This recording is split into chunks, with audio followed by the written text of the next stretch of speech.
Olá pessoal, tudo bem?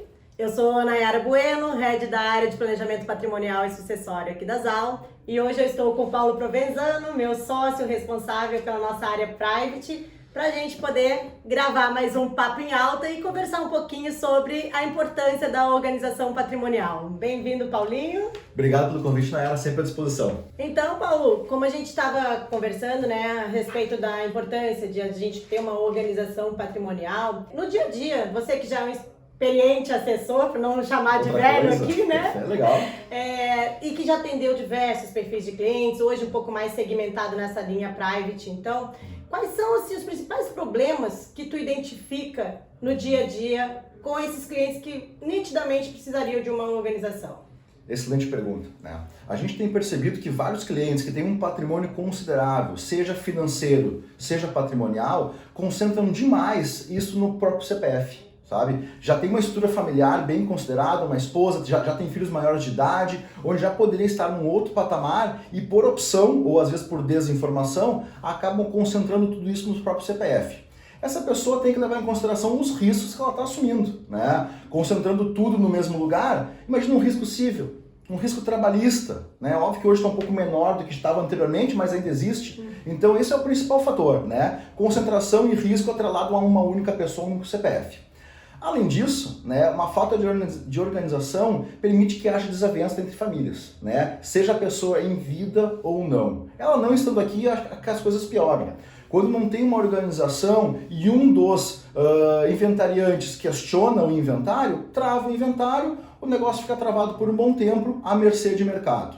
Além disso, tu pode delegar a um terceiro, no caso a um juiz, tomar decisões pelo teu patrimônio. Pela falta de planejamento, ele acaba sofrendo essa questão, né? E também hoje, Nayara, embora algumas pessoas podem considerar a sucessão, né, o imposto sucessório um pouco caro, mas comparado com países desenvolvidos, ainda é muito barato. Então, muito provavelmente, no decorrer do tempo, esses impostos devam aumentar. E quem se planejar vai estar na frente, vai poder utilizar taxas menores. Com certeza. Eu acredito muito em alguns pilares, né, da organização patrimonial, que aqui hoje tu acabou de citar dois muito claros, que é a parte de gestão de riscos, né, da gente hoje mitigar um pouco dos riscos dos quais o patrimônio está exposto normalmente.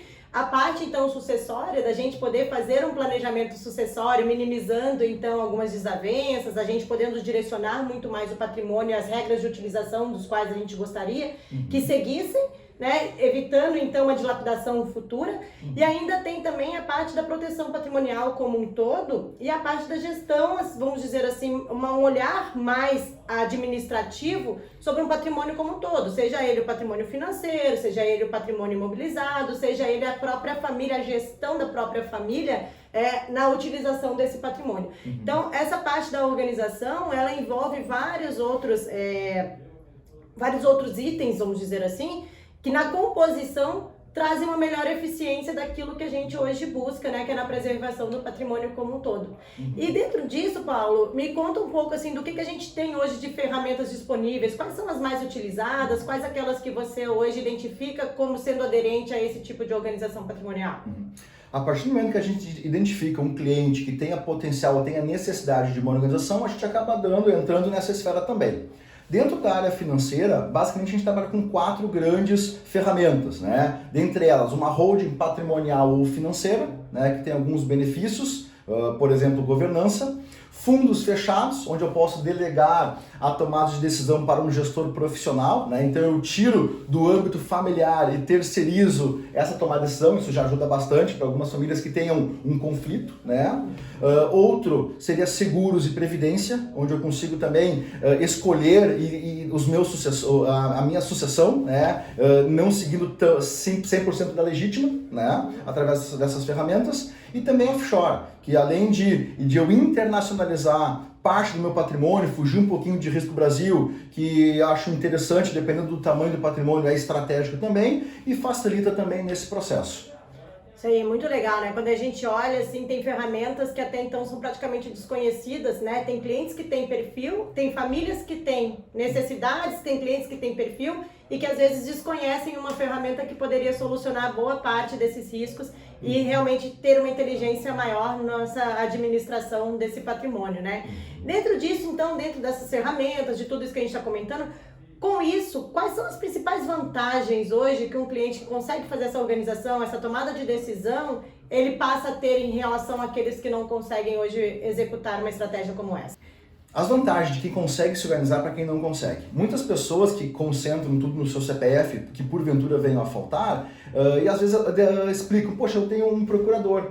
A procuração cai por terra o dia que essa pessoa falta. O patrimônio dessa pessoa fica travado enquanto não passar o inventário.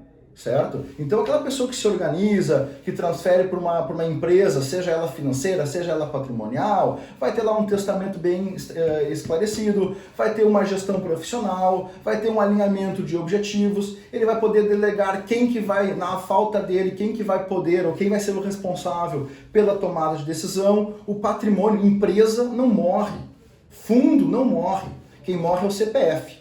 Tá? Então quem opta por uma organização, ela está pensando na perenidade, na preservação do seu patrimônio e da tomada de decisão da família exclusivamente.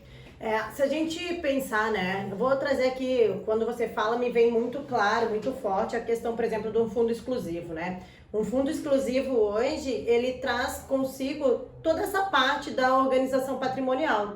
Porque ele vai pegar na questão toda da proteção do patrimônio, uma vez que eu crio regras de utilização desse patrimônio. Ele vai tirar o patrimônio das pessoas físicas e vai transformar tudo isso numa pessoa jurídica. Eu posso fazer uma antecipação de impostos, né, na transmissão desses bens, uma vez que eu integralizo isso dentro de um fundo exclusivo e faço um repasse em vida das cotas. Eu já antecipo, então, essa parte dos custos, minimizando os riscos mais futuros. Barato. Né? Já organizo possíveis desavenças familiares, uma vez que fica pré-definido toda essa parte de acesso ou até mesmo o não acesso à utilização do patrimônio, né? Se eu deixo essa utilização e de que forma que ela se daria.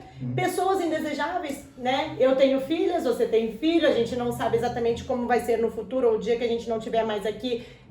As pessoas das quais poderiam hoje acessar esse patrimônio, ou os riscos que esse patrimônio poderia ter, então a gente já consegue mitigar isso também. Então, assim, a gente começa a enxergar que existem diversas vantagens, mas que tudo isso só é realmente válido se hoje a gente parar, se a gente conversar, se a gente elaborar um planejamento e a gente executá-lo. Porque senão, daqui a pouco a gente não consegue fazer mais nada, né? Assim eu vejo muito isso claramente dentro da área de seguros, por exemplo, que é um instrumento hoje super versátil, inteligente, muito que pode complementar vários planejamentos e que por uma tomada de decisão muitas vezes tardia, a perda da condição de acesso a um produto como esse, né? E a mesma coisa uma vez que daqui a pouco você já sofreu um risco de um bloqueio judicial, que você já teve um outro incidente, enfim, você não consegue mais voltar lá no tempo e desbloquear, por exemplo, o patrimônio, né?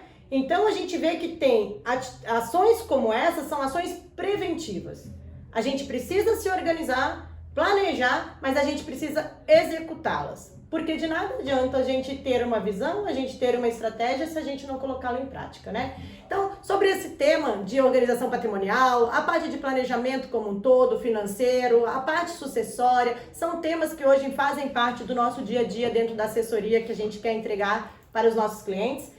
A nossa equipe toda está à disposição, esse assunto vai longe, a gente tem diversos temas, como a gente diz, não tem receita de bolo, cada família, cada patrimônio é de um jeito e a gente precisa entendê-lo muito bem para poder servir vocês de uma forma melhor. E a gente quer se colocar aqui à disposição, não só eu, o Paulo, mas a todos os nossos assessores, todo o nosso time aqui das aulas está preparado hoje para conversar com vocês e atender qualquer necessidade nesse sentido. Então, espero que tenham gostado, até a próxima. Um abraço.